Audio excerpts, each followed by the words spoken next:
ಸುದ್ದಿ ಇಂಚರ ವಾರ್ತೆಗೆ ಸ್ವಾಗತ. ಗ್ಯಾಸ್ ಪೂರೈಕೆ ಬಗ್ಗೆ ಸುಳ್ಳು ಸುದ್ದಿ ಹರಡಬೇಡಿ. ವಿಧಾನ ಪರಿಷತ್ ಸದಸ್ಯೆ ಹೇಮಲತಾ ನಾಯ್ಕ್ ಎಚ್ಚರಿಕೆ.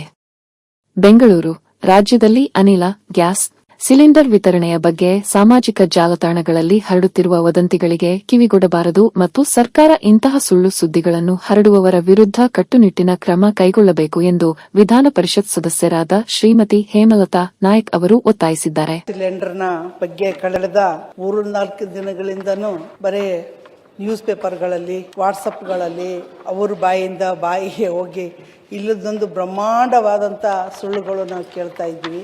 ಇಷ್ಟೆಲ್ಲ ಅದರ ನಡುವೆ ಈಗ ತಾನೇ ನಮಗೆ ಒಂದು ಉತ್ತಮವಾದಂಥ ಭರವಸೆ ಸಿಕ್ಕಿದೆ.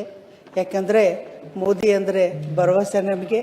ಯಾಕೆ ಈ ಮಾತು ಹೇಳ್ತಿದ್ದೀನಿ ಅಂದರೆ, ಹಿಂದೆ ಭಾಳಷ್ಟು ಕಷ್ಟ ಇತ್ತು. ಒಂದು ಸಿಲಿಂಡರ್ ಬರ್ಬೇಕಾದ್ರೆ 1 ತಿಂಗಳು ಕಾಯ್ಬೇಕಾಗ್ತಿತ್ತು. ಆ ತಿಂಗಳ ಸಿಲಿಂಡರ್ ಮುಗಿಯೋದ್ರೊಳಗಾಗಿ ತಿರ್ಗಾ ಹಚ್ಚಿದ್ರೆ ಮತ್ತೊಂದು ತಿಂಗಳು ಕಟ್ಟಿಗೆಗೆ ಹೋಗ್ಬೇಕಾದಂಥ ಒಂದು ಕಾಲ ಇತ್ತು. ಈಗ ಕೂಡ ಕೆಲವೊಂದು ಸಂದರ್ಭಾನುಸಾರವಾಗಿ ಒಂದು ಪರಿಸ್ಥಿತಿ ಬಂದಿದೆ. ಆದರೂ ಕೂಡ ತೊಂದರೆ ಇಲ್ಲ.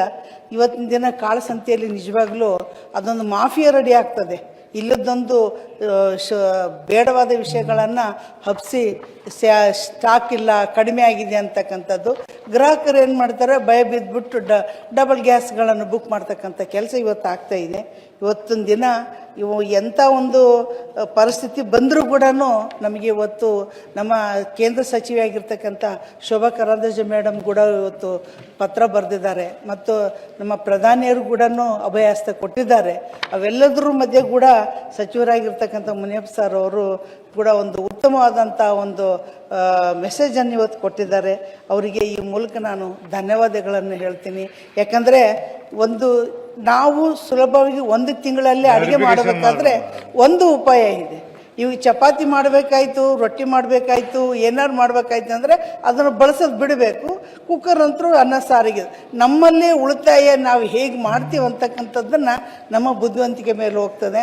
ಆದ್ರೂ 1 ತಿಂಗಳಷ್ಟರಲ್ಲಿಗೆ ಇದು ಮತ್ತೆ ಎಲ್ಲಿಗೆ ಬರುತ್ತೆ, ಸಮಯವಾಗಿ ಸಿಗ್ತಕ್ಕಂಥ ಒಂದು ಘಟನೆ ಆಗ್ತದೆ ಅಂತ ಹೇಳ್ತಾ ನನಗೆ ಅವಕಾಶ ಕೊಟ್ಟಿದ್ದು ಧನ್ಯವಾದ.